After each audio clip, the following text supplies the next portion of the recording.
Mr. Speaker, we're talking here today and have been for the past couple of days about terrorism. And I don't think there's any question that everyone in this House wants to do everything they can to protect Canadians against terrorism. And for anyone to suggest otherwise is just simply wrong. We were all sickened by what happened in Boston last week.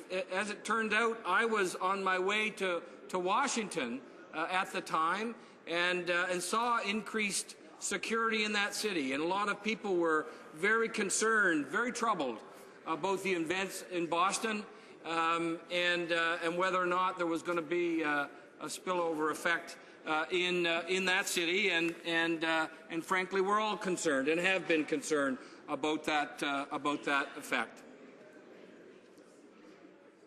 But you see, Bill S7 doesn't do what this government claims it's going to do, and the fact that it's been introduced this week, suddenly, a surprise to everyone, causes us considerable concern because, you know, Mr. Speaker, back in 2006, these provisions were in the Anti-Terrorism Act that came in 2001 after what happened, the terrible tragedy that happened that year.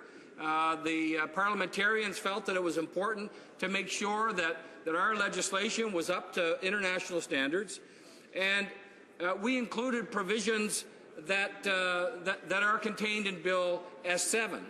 It had a sunset clause, and in 2006 there was a vote of the House of Commons, of all members of the House of Commons, as to whether or not to extend that sunset clause, to roll it over. Well, guess what? That was defeated, and you know why it was defeated? It was defeated because none of these provisions, none of the provisions contained in S7 were ever used. That the police, CSIS, other authorities in this country have been able to carry out their responsibilities to keep us safe without the need of the provisions of Bill S7.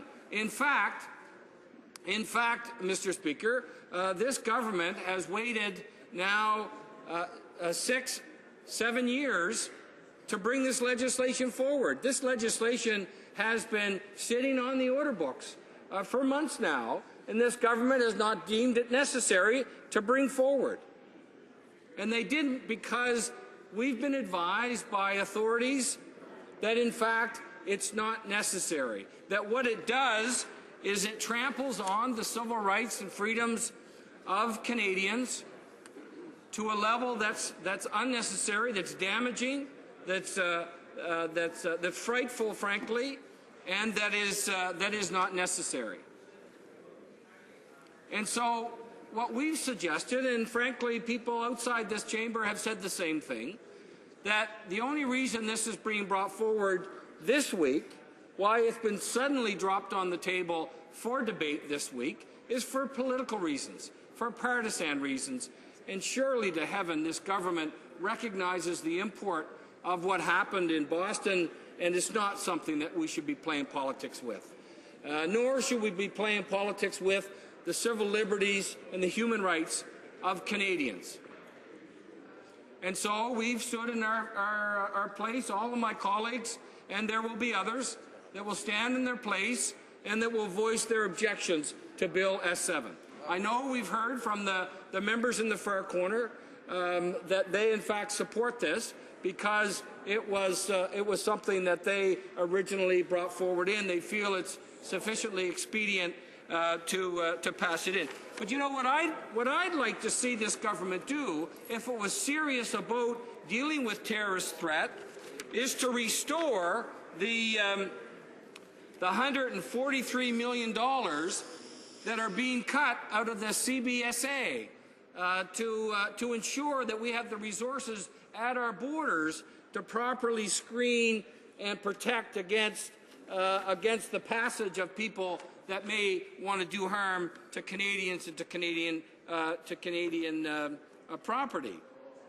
That CSIS that the cuts that were imposed in CSIS be restored. Cuts of $24.5 million in by 2015, Mr. Speaker, while the budget of the CSIS Inspector General was scrapped in 2012. The RCMP saw cuts of $195.2 million. Now, if we don't have boots on the ground, if we don't have the individuals in the field that are directly involved with the investigation of these matters, then how can we suggest that we're serious? It's not simply good enough to bring in a bad law and say, we've taken care of it, you're safe. It just doesn't work that way.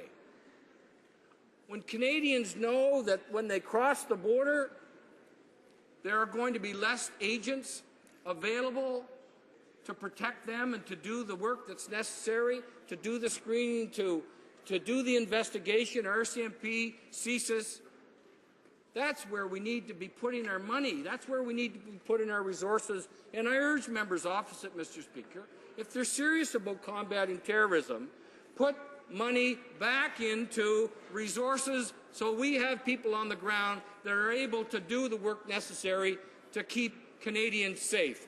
Bill S7 doesn't do it. That's why my colleagues and I have risen to object strenuously, and we will not be supporting it. Thank you.